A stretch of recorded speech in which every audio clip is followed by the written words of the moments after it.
We've all seen the movie The Matrix. It was interesting and fun on the big screen of the TV, but has it become a bit too real in your own life? Are you seeing glitches in the Matrix and trying to figure out what's happening? Have you been told that you've been tricked and that you need to fight against what they've done to you? The deception. Whether you're just beginning to notice, or if you've been searching for a more peaceful and congruent way to live without battling them, you're in the right place. I'm Ken, and I'll be joined by Eliza and Raina Stella. Let's explore together on the Liberty Ark.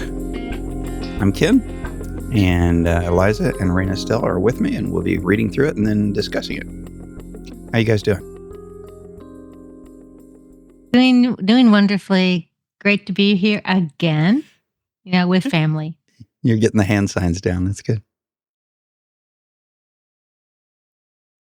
Great. I'm doing really good.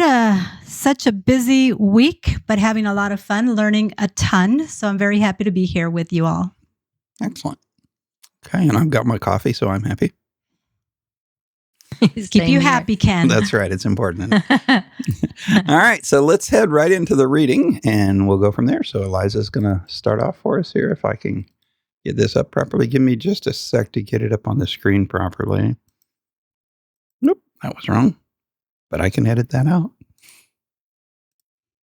No, we're good. Okay, go ahead. Here we go. Wow. Episode 14 already. Reclaiming autonomy.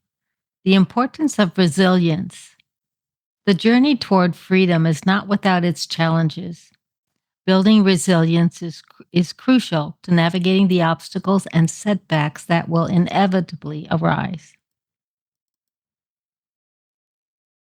This involves cultivating a mindset of persistence, adaptability, and hope.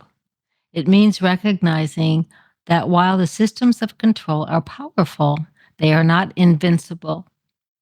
By staying committed to the path of liberation and supporting one another, individuals can overcome these challenges and create a brighter, more just future. Okay, we are back. So for folks that haven't been following us up to now, we probably should give just a mild kind of recap as to where we're at here. There's a couple of interesting things in here that might seem a little odd to someone that's not been following along with us. And just in that first sentence, the journey toward freedom is not without its challenges. And we're probably talking to most folks that live in the U.S. that think they're free. So they may think that phrase, the journey toward freedom, is kind of odd because they probably think they are free. You guys have any thoughts for those folks? Well, we're told that we're free, and that's just part of it. It's like you can be a slave and you can be unhappy, but if someone is continually saying you're free, this is happiness, etc., we tend to, in our minds, try to justify that we somehow must be a look elsewhere. And I think more and more people are looking. Yep. Oh, pardon me, Raina Stella. Yeah, and I think to your point there, Eliza, it's definitely we are being told we're free. Oh, let's focus there. We're being told we're free. But as we are seeing with our own eyes what certain things or certain actions happen, it really gives us a different answer to that question. Are we really free?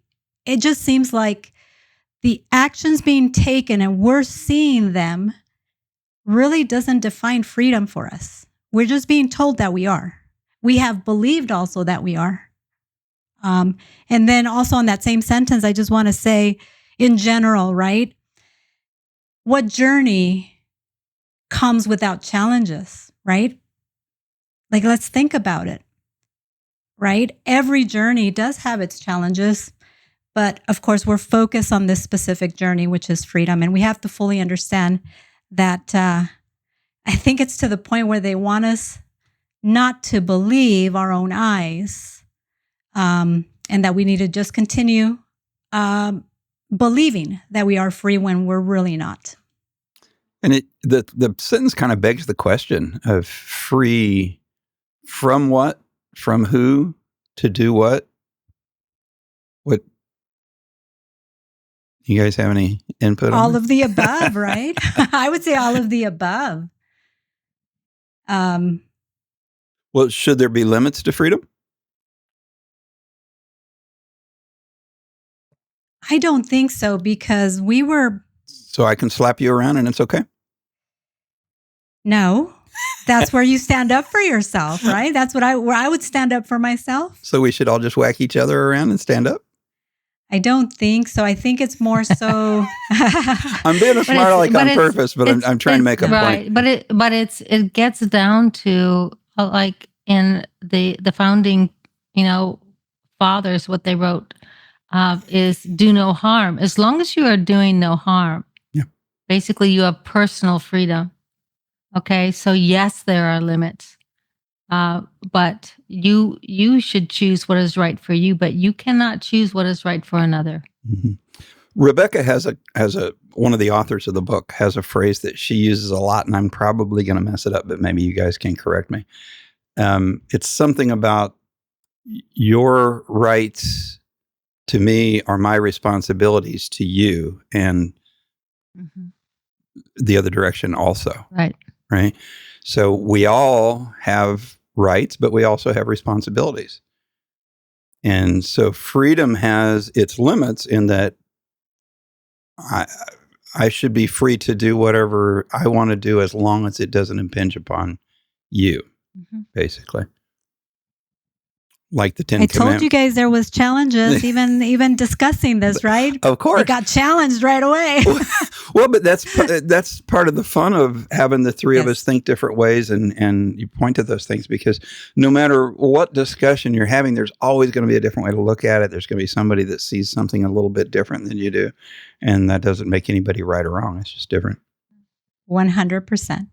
And I think some of the definitions of imposing on someone else's freedom, some of it's just gotten a bit out of hand, because people are saying the fact that you disagree with me or wear different clothing, or obviously there's decency, and then there's a what's your definition of this or decency? It's at what point do we have personal freedom that another can say, okay, you are offensive to me and therefore you are imposing on my freedom?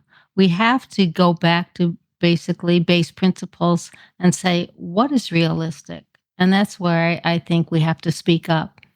As Reina Stella was saying, this is where we speak up to say, look, I have these freedoms, you have your freedoms, and let's agree to disagree. And that's okay. Like you're saying, Ken. Yeah, and actually, the base is morality, I would think.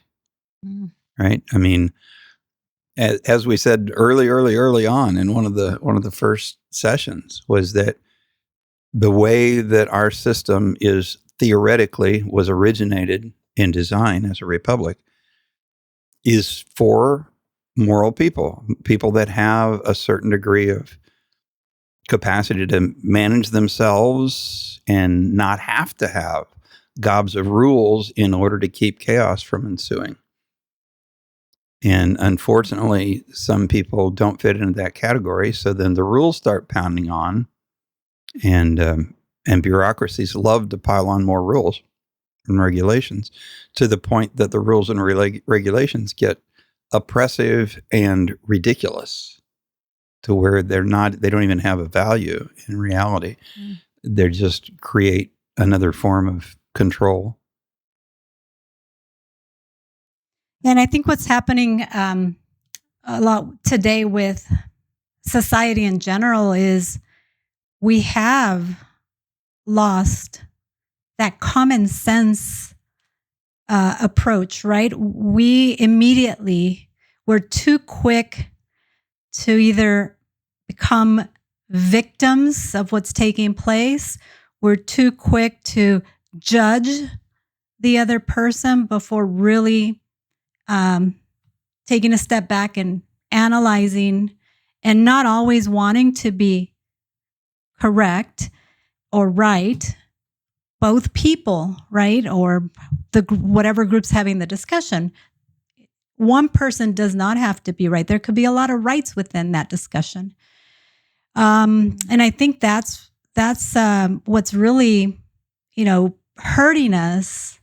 We've lost even the fact that we're no longer kind to each other and willing to help another person. Again, I think if we can definitely go back to the basics and try to apply some of that, we can help each other towards this journey that we're all struggling with.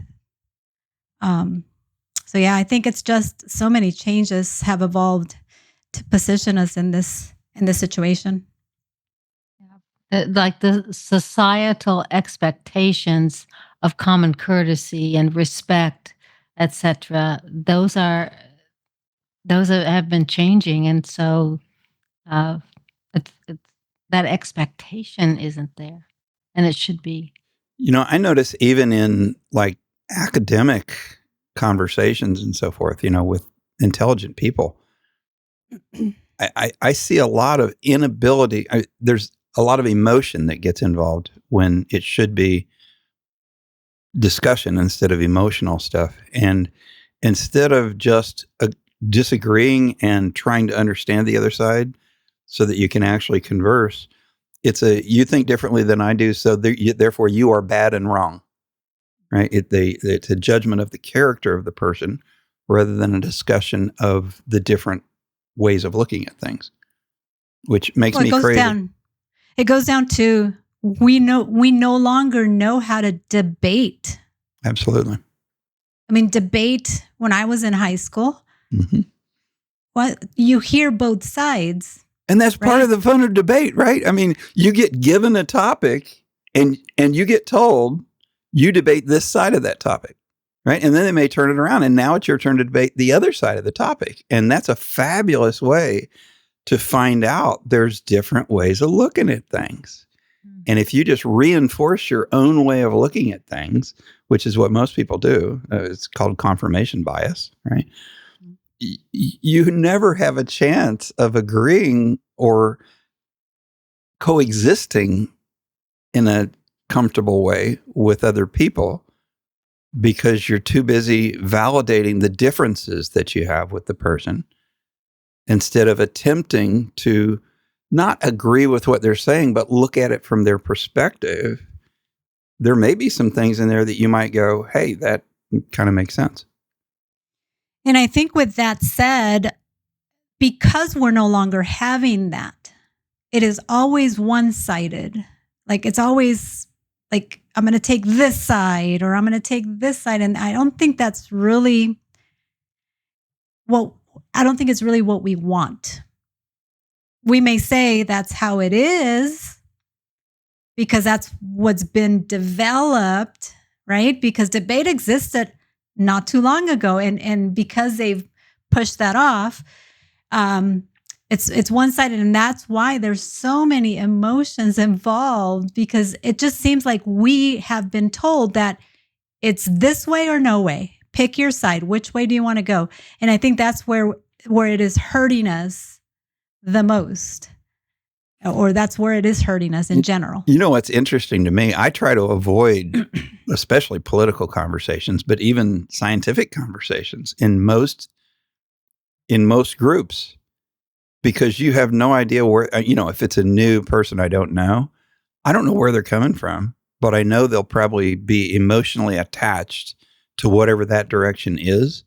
And if I say anything that's contra to that, they're going to freak out.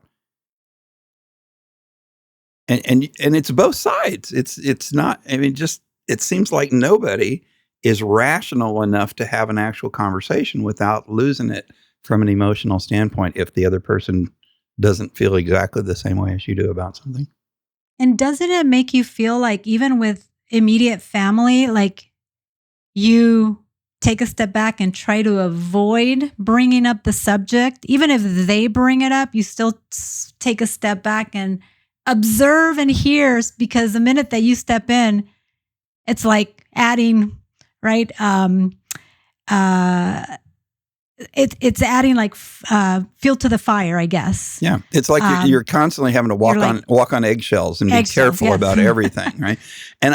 And that shouldn't be. When we talk about the they of the system, I think the they of the system loves that everybody has to be fearful and concerned or completely, angry all the time. Yeah. And I think the tired, that's tired, angry. Mm-hmm. Right.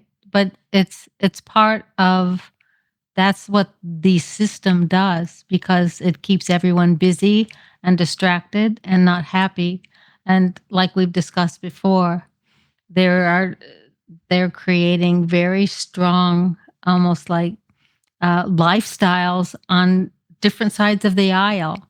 Okay. And so people are being radicalized to one side or the other. It's happening in schools, it's happening by state. And so that no one's looking at the aisle. Okay. The aisle is creating it. But if I keep you busy and thinking this over here, fighting with the other side on this, I keep you busy.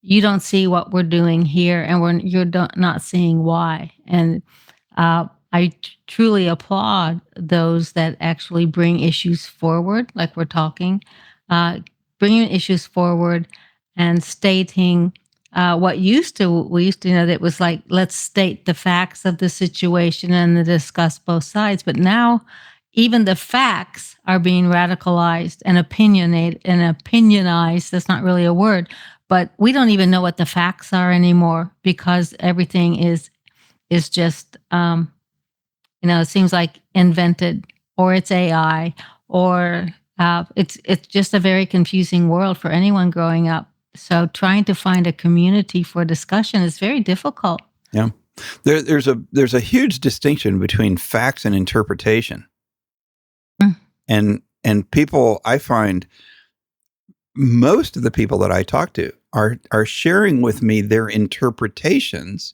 but they really believe that they're sharing facts. But they're sharing their beliefs about the facts. And two people can look at the same facts and have completely different beliefs about them. So the facts almost don't matter, because people don't actually evaluate the facts. They just interpret them in the way they choose to. They already know. They already know what they're going to say, because that's their belief. Exactly. And they're never going to question the belief. And that's an interesting thing. I mean, we've talked about spirituality and religion in the past too. And that is something that kind of has always freaked me about religions, organized religions especially. My experience with them is that if you question those religious beliefs, you're automatically bad for having questioned them. It's almost like they're afraid that if they allow themselves to question them, then they might break down, And my answer is, well, if you believe it's really true, shouldn't it just withstand questioning with no problem at all? So you should welcome questioning. If you truly believe what you say you believe, there's no risk. Right. And trying welcome to get or not to welcome, I still question. Yeah, exactly. And that's wonderful about you both. When we look at what are facts, what are the facts, and let's just look at something scientific. Most people are being fed the facts, but who is doing the feeding? Who is taking the base data? Say there are scientific studies about something, and they don't even know where to look to see where's the actual research on this. And on top of that, questioning whether the research itself is biased. But most people don't know how to read it, or that's just too much time. That's exhausting. I'd rather let somebody else that does have bias interpret that for me. And now here you are. You're presenting, like you're saying, it's that interpretation of the facts.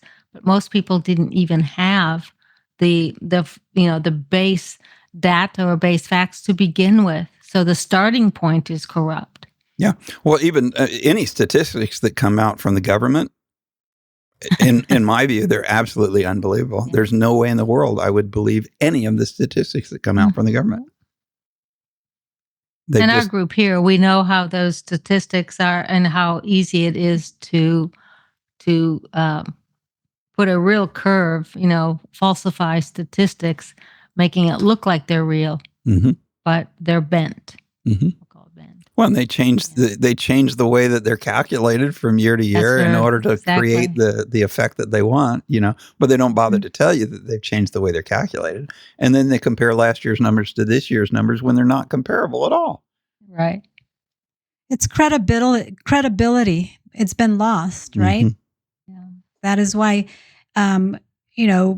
we should all be taking the time to research before we take a step, no matter what it is, whether it's a contract, going to the doctor, taking a medication. But if it boils down to they keep us too busy. But again, it's up to us, though, to break that. It's amazing to me how many times someone will come to me and I'll be shocked by a particular medication that they share with me that they're taking. And I have to be careful, right? But I might say just a look on my face, and they'll say, "Oh, I researched it." And I know how bad this thing is, and they've done their research. And they're not finding it. Is the research Dr. Google. Dr. Google, or pulling out what's inside that medication and reading through that? Oh, no, they don't do that.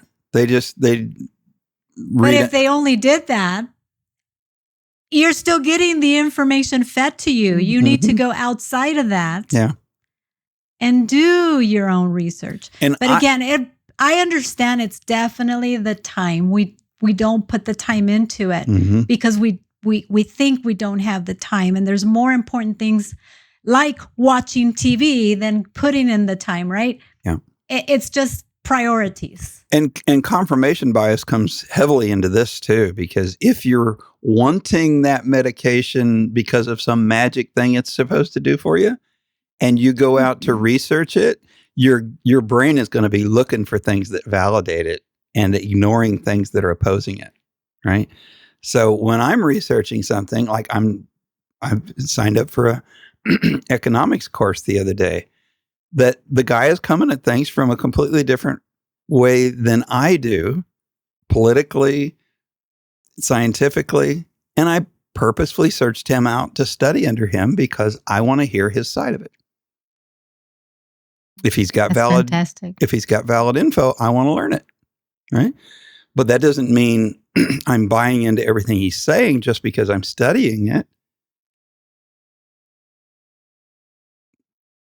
And looking at that's great that you're looking into those things. You guys are stepping on each other a lot, by the way, just so you're aware. I think you've got some delay in there. So I think there must be. Just give some time before the other one starts or do a hand wave or something, just so we don't step on each other.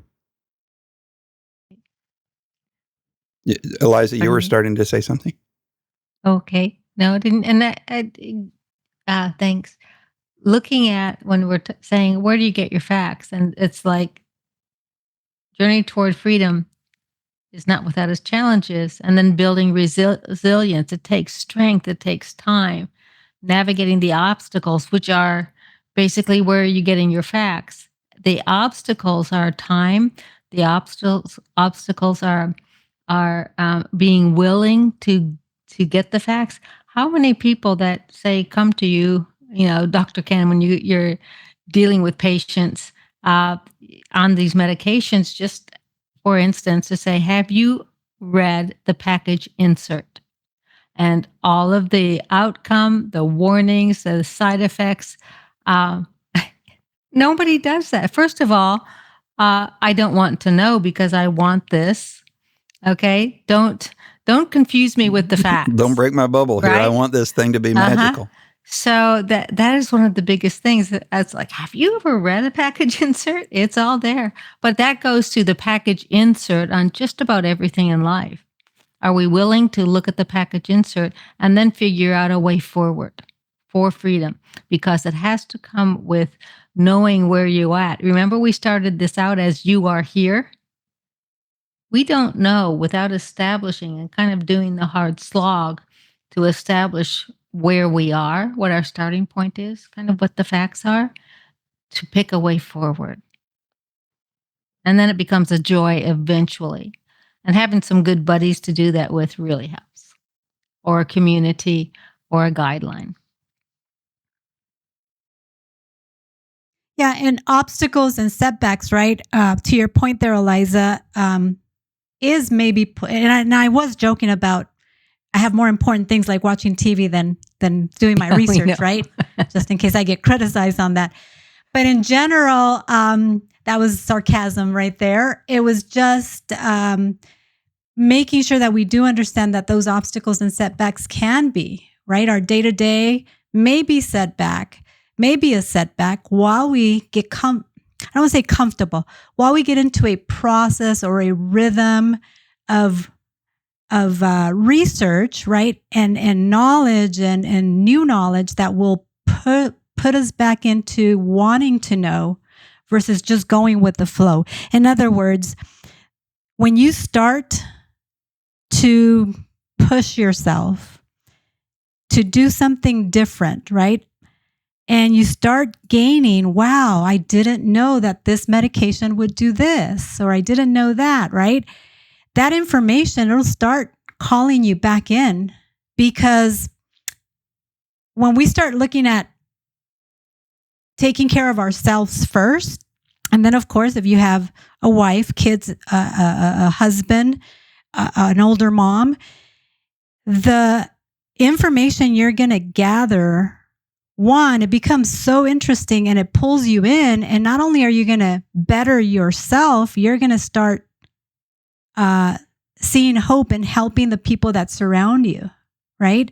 Because the setback may be initially all that time I'm going to have to put into it, but then it'll gradually go from a lot of time to a rhythm. It'll be part of your day, but you need to start, right? Because if you don't, that's where obstacles become greater, challenges become greater, because you don't want to approach it. You're too afraid. So you need to build that resilience, and you need to be willing to get into the hardship or that extra time that you need to put in, so it starts going a little bit smoother, right? I think there was a quote that I stand by quite often, and that is, hard is easy, easy is hard. So it depends on which way you want to do it. Do you want to do the easy things first and have it be harder later? Or do you want to get into it, have it be hard initially, but then it'll go smoother and smoother for you as you go? So again, that's definitely something to consider as we discuss, the importance of building resilience as we figure out this journey together. Yeah. And everything becomes a habit pattern, really. If you get in a habit pattern of research, it just becomes natural, and it's like momentum, Momentum is an amazing thing. Once you get the force moving in a certain direction, it's really hard to slow it down. And research is kind of the same way. If you get used to studying stuff and figuring stuff out and asking questions, it becomes easier and easier to do it because it's just a normal part of your habitual pattern. But if you get in a opposite habit pattern, it's very different to break out of that. And it's difficult to break out of it and begin to do something that's more useful. I have a question for both of you guys. What's your reaction? And I think it's a habit on all of us, right? But what's your reaction when you say something, whether it's about this path or anything in general, and the people around you, the first thing they do is quickly Google what you just discussed or said? Like, what's your immediate reaction, like truthfully? You go ahead first, Eliza. I think my reaction is, first of all, putting myself in their shoes, but asking them, start a conversation to ask them, do you think there is bias in that source? Or are you looking at, whether it's ChatGPT or anything else, how are you prompting? But are you looking at multiple sources? Because looking at just one way, you could be being led versus you leading your own journey. And that starts a fair conversation, I think. And it's not easy with everyone because a lot of people will take that as a challenge because people enjoy presenting their new facts and being right.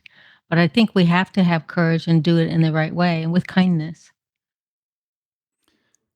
I generally, when I run into a situation like this, it's usually because I'm presenting something to the person and asking them to evaluate it and go research. And so usually I actually say, and don't try to go Google it or you're going to find all kinds of crazy stuff about it, right? And so I can just warn you, if you go Google it, you're not going to be happy with it. But I can show you some sources that you can go to and see the other side.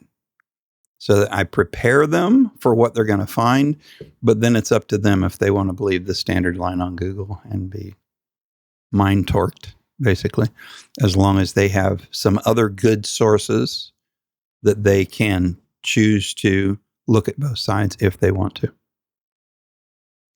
And the reason for my question, right? Those are great answers there. The reason for my question is, I feel like that is, of course, another vehicle where we're being spoon-fed information, and for our audience to put some thought into it, because I think we all do it. The first thing we do is Google, but we have to again pause and remember that should not be our primary source. It can be a source, but utilize it for further research and further knowledge that you need to actually take time and put in the time to get more information for you to conclude what you're looking for. I feel it's definitely just like the media feeds us what they want us to believe. Google's another vehicle or another source that is being utilized for that as well. Mm-hmm. And unfortunately, not just Google. I haven't used Google for years, but I've run out of other sources because they all get distorted and corrupted over time. My I'll call it challenge is most people coming to me, they're not Googling anymore. It's all ChatGPT. Some large language model, but primarily ChatGPT, where questions are being asked without qualifying the question, qualifying the prompt. And that it's like, well, it says this, and because it's AI is considered that by them, that it has to be right, and that isn't. AI is whatever with your qualifiers. So that's a big thing I think is going to be influenced right now, and an influencer. And how do we overcome that? Because it's been given so much authority right now. Mm-hmm. And I use ChatGPT a lot. I utilize AI a lot, but I'm very careful about how I put prompts in, and I'm watching is it shooting me in a direction, and I'll ask it questions back, and you can tell what's a fact and what's an interpretation if you pay attention. Is the word comfortable, like we get too comfortable with a source? Yeah, I think it's ease. It's just you get in a habit. I mean, our whole nervous system is all based on habitual processes. And your brain does that automatically because it uses less energy. And the brain is incredibly energy efficient. So it's constantly developing habit patterns through your musculature, through your nervous system. Everything is based on habitual patterns because it flows easier. I always tell people, just think of, if it snows outside, you walk out the door to walk down the sidewalk the first time, you got to work your way through that snow, right? The next time, you're much more likely to take that same path. And every time you take that path, it gets easier to take that same path the next time. And that's exactly what happens with your brain and nervous system, right? So if you're thinking in a certain way, you're following a certain process, you're looking things up in a certain place, the next time you do it, you're going to automatically do it that way unless you choose to go to a different source on purpose in order to discover if everybody's saying the same thing or if there's different ways of looking at it. That's a great analogy, Ken. I'm going to remember that one because it is. It's where we end up accepting the programming, not realize that we're programming ourselves. Mm-hmm. Yeah.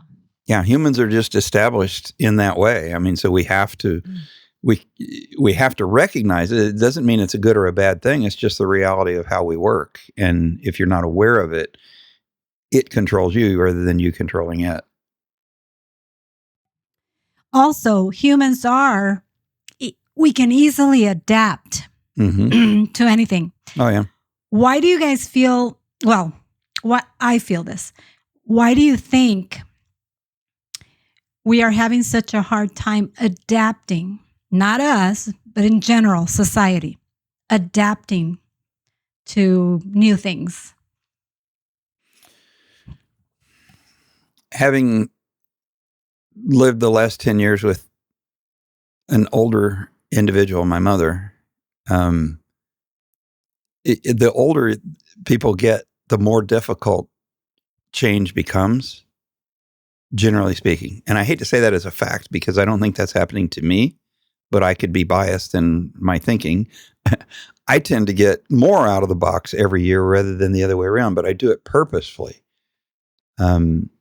But most people do fall into a pattern, and it's scary to get outside of that pattern, right? They're comfortable. They know how this works.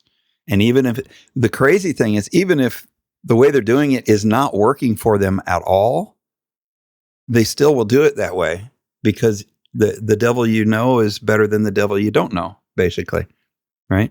It's more scary to try something new that you don't know the outcome of than to do something that you know the outcome is poor on. It blows my mind because it just makes no sense to me. But I see that consistently in many, many people. But I have to say, for us all, whenever you have to adapt or apply something new, initially it will be hard. But to me, it's fun. I mean, it takes effort, so it's hard from the standpoint that it takes effort, right? But to me, it's interesting and exciting, and that's worth it to me to explore and learn something new rather than just do the same thing I did last week. But most people don't look at things that way at all.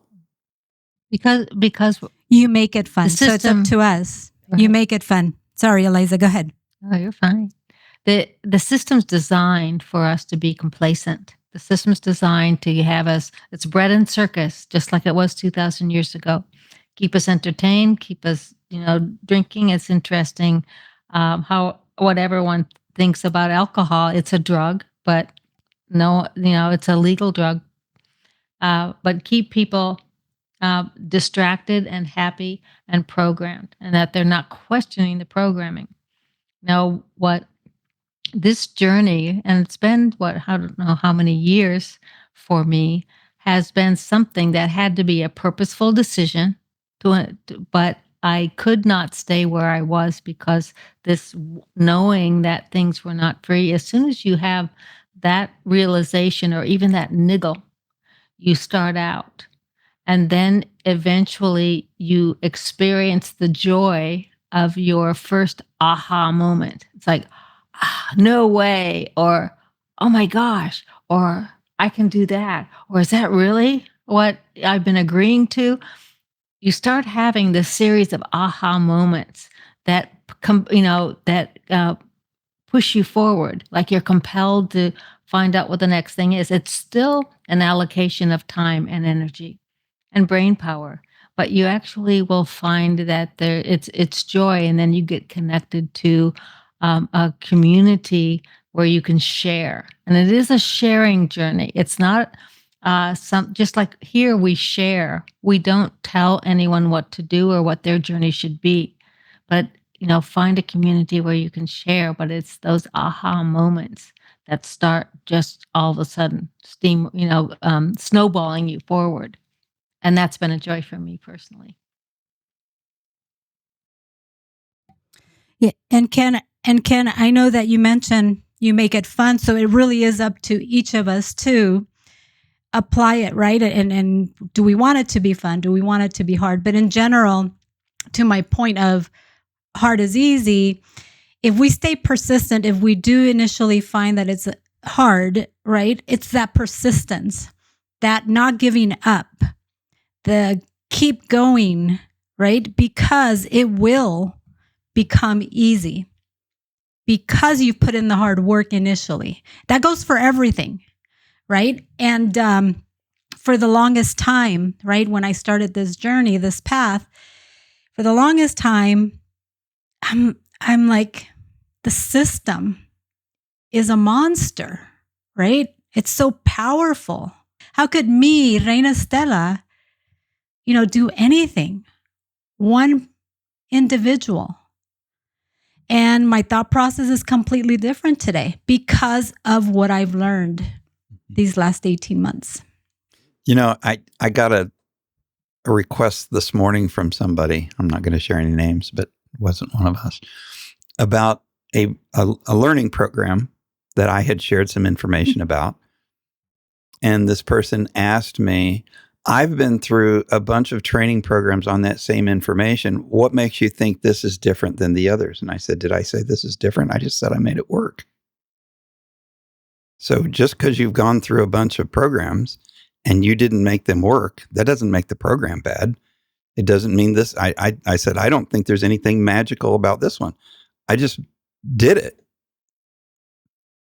rather than trying to blame it for not getting the results that I wanted.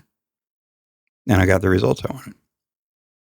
But I think most people, they pay for some learning thing and they think like it's just supposed to magically make everything work for them. It's not the way it works. You're paying for the opportunity to work. Like giving someone a book and thinking, okay, shake this thing. How come this isn't working for me?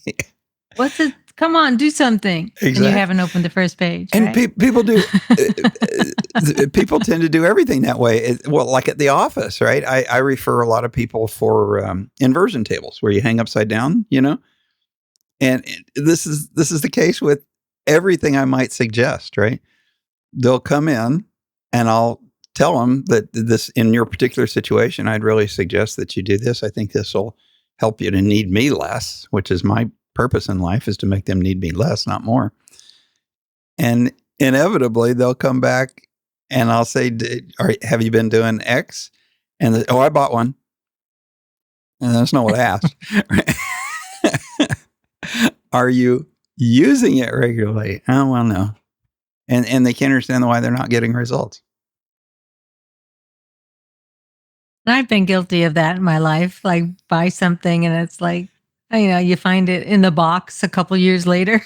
Well, but then you're pretty aware of why it's not working for you, right? Oh, yeah. But it's amazing like, how many people but I bought this thing. It's amazing how many people don't seem to make that connection. Just because you bought it and it's sitting at home doesn't mean it's supposed to have an effect on you somehow. Well, I think that's also something that we have to, I guess, understand that we're the ones. I guess it goes back to the convenience, right? Like we want this to work now, or we want this product now, right? We have to stay committed, and we have to stay. We need to put the time in and be patient and apply ourselves. not because you bought the book or a book was given to you or you bought a course. That's one of the steps. That's one of the pieces. But it's definitely you putting in the time, staying committed, working together with a group of people that will bring other ideas that will assist you in getting to the result you want.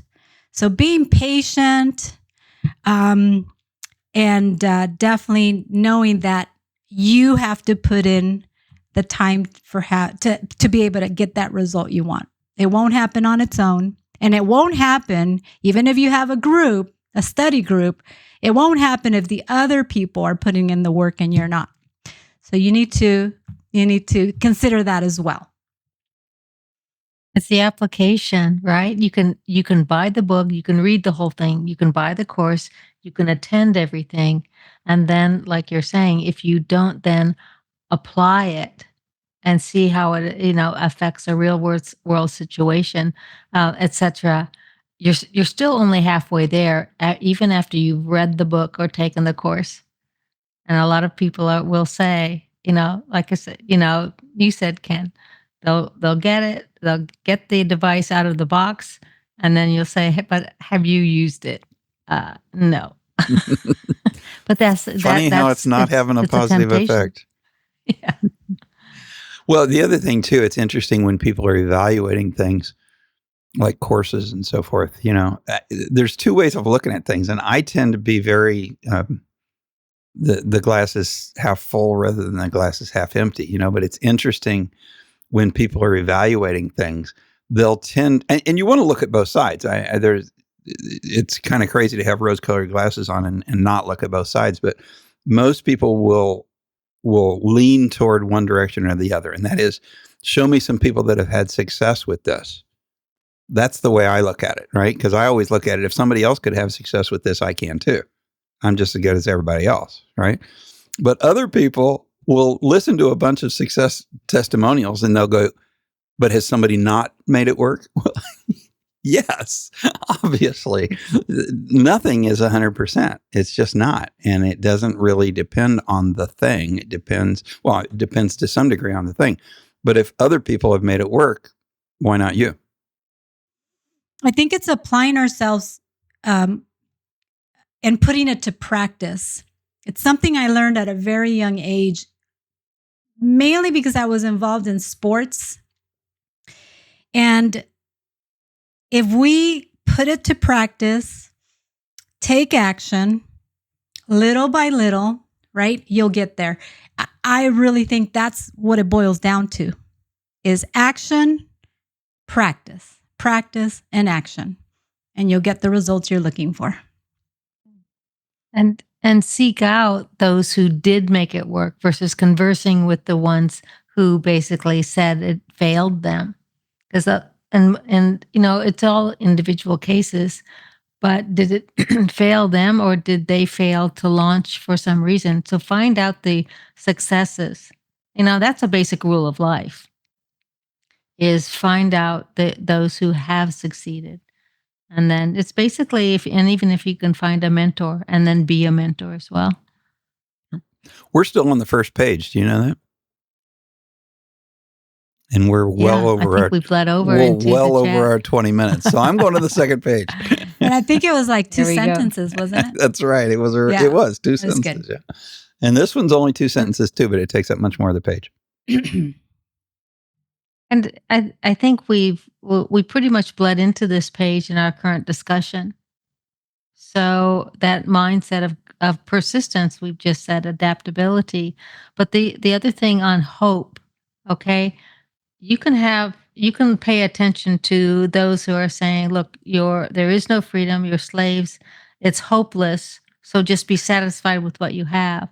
Or you can associate with those who are saying, hey, it's not, there is hope. There's a pathway, and I'm not giving up on looking. Now, that's different than the false hopium that everyone's going to be a billionaire tomorrow that's being spread around in many circles. We're not talking about that. We're talking about the resilience and the community and to develop the strength to keep learning and going forward and seek out that community.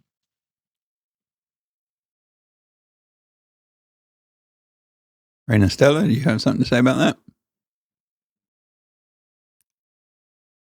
Uh-oh, you're on mute. Sorry about that. Go ahead, Ken. I'm going to go to the next sentence. It means recognizing that while the systems of control are powerful, they're not invincible.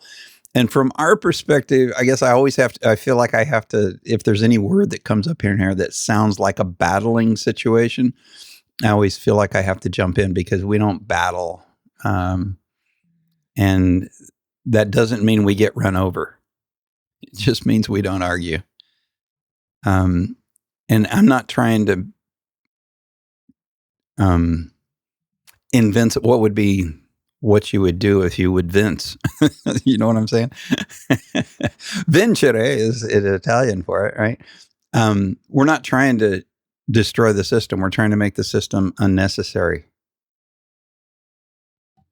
And I have to add to that, Ken, we learned it, right, with this read, because if it was previous to this, we probably would have a different approach, yes, or at least reaction. Yes. Yeah. We've learned that there is no need for arguing. We can stay at peace and be at peace as we go through this journey. Yep. By staying committed individually. Go ahead. Yeah. No, go ahead, please. Well, by staying committed. So we've hit on that a lot of the importance of making up your decision and then hanging in there while being aware that you may change your mind. If you get new information, I think having that flexibility to go, this is what I thought yesterday. I got better information. I think something else today. I think people get in trouble when they get so emotionally connected to something that the facts don't matter anymore. And if a new fact comes up, they can't undo their belief of yesterday. Committed to the path of liberation and supporting one another, which is what we're doing here, individuals can overcome these challenges, not go beat somebody else up, but overcome the challenge and create a brighter and more just future, which is what we all want, I think. We just all have different ways of going about that. Absolutely. And Ken, to what you mentioned a second ago, we have to be okay with having a change of mind, because I think a lot of people view it as, last month you said this. Well, it's okay. Today I'm saying this. Totally fine, because you've gotten new information to be able to change that view. And I think that's another issue we have today, is not a lot of people are okay with that. It's okay to change. It's okay to change your point of view once you have further information as you go. I made a mistake. That will be perfect. That will be a utilized phrase as we move forward into the future here. I made a mistake. And believe it or not, a very powerful one too. Empowerment with that phrase right there. I made a mistake. Looking forward to that one. What this speaks to is a path of liberation and supporting one another. It speaks to choosing a path and being part of a community. But as you learn and grow, I don't think we can forget we are still individuals, and you may have to change communities, not just change your mind. I have gone from that, and no one's been bad. Several thought processes, communities that were on different pathways, and I have evolved for what fits me. So there are several ways of thinking, we'll call them communities of support. Don't be afraid to say, look, I think I've outgrown it here, or my learning is directing me here. So find what works for you. Keep the individuality as you develop friends and communities. And yeah, as I talk with people about White Rabbit, which, we don't talk about a lot here, but it is basically a sponsor of what we're doing here. when I talk with people about that, one of the things that I'm real clear with them, because they'll usually have had exposure to different ways of looking and handling these things. And I'm really clear with them. We're not saying this is the way. It's a way that works really well for us. And decide what you think. And it may be the right moment now. It may not be the right moment now for you.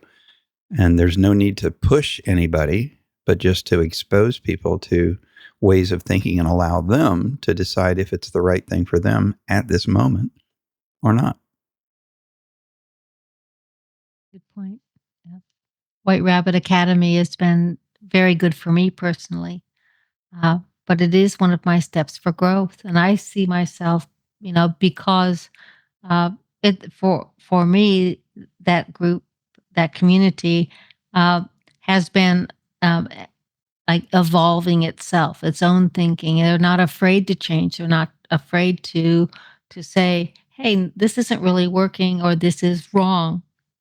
But what do you think about this? So it's a true discussion community. Mm-hmm. I like that. Two of the main traders, stock and gold and silver traders that I follow on Twitter a lot, have both come out with long Twitter, I guess it's not Twitter anymore, X, whatever it's called, posts in the last couple weeks saying, you know what I was telling you last week?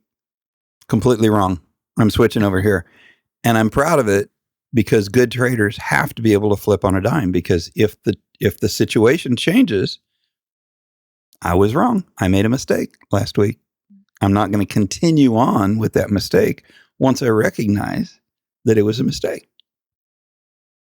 And I think having that freedom makes you make better decisions and keeps you from being locked in. And a lot of people are very locked into the situation because they're very scared of making a mistake. And so you're going to make a mistake. I mean, it's not like you're going to be right about everything, right? So you can either lock yourself into your mistakes, or you can have the freedom to make a mistake, recognize the mistake, change, and move forward and repent. We'll get into that word. Listening to multiple sources. Oh, pardon me. No, go ahead. That's just it. You may be part of multiple communities. I know I have been. One doesn't actually preclude the other. They're just different, but they do allow me to compare and evolve myself to where I want to go. But if I had just one source, I would probably be more prone to be a bit myopic and not evolve in my own journey. It's like this big, huge puzzle being put together by the different sources that we acquire through this path. Yeah, and nothing wrong with that. Everybody creates a different picture out of the puzzle, which is kind of fun. There's not a right picture of that puzzle. It's how you decide to organize it together, but you have to really understand it, right? And that some people want just to have a box with the puzzle and make that fit, and without creativity. And to me, the whole fun is in the creativity of pulling out this from that and this from that, and how do I organize this together, and what am I missing now, and how do I find that? It takes work, but it's fun. I was just about to say that with this and with all the sources that we're gathering, one day we will put our own creation out there for this path. Mm-hmm. And it won't be the right one. It'll just be ours. An add-on. Yeah, an add-on, another source. Mm-hmm. Nothing wrong with that. Mm-hmm.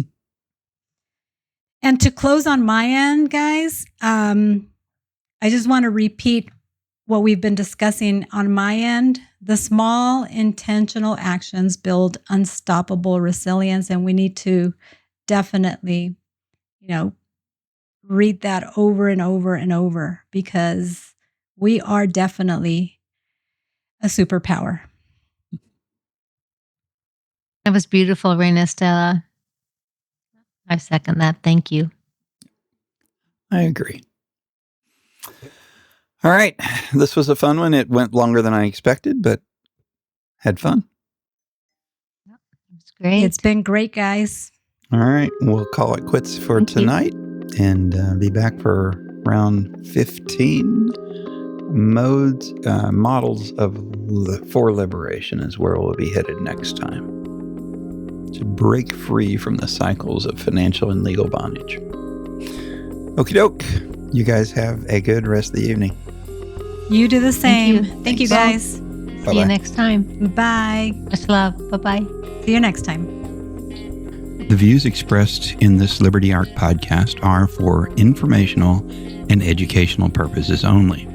They do not constitute legal or tax advice, and they may not reflect the official positions of anyone at all, really.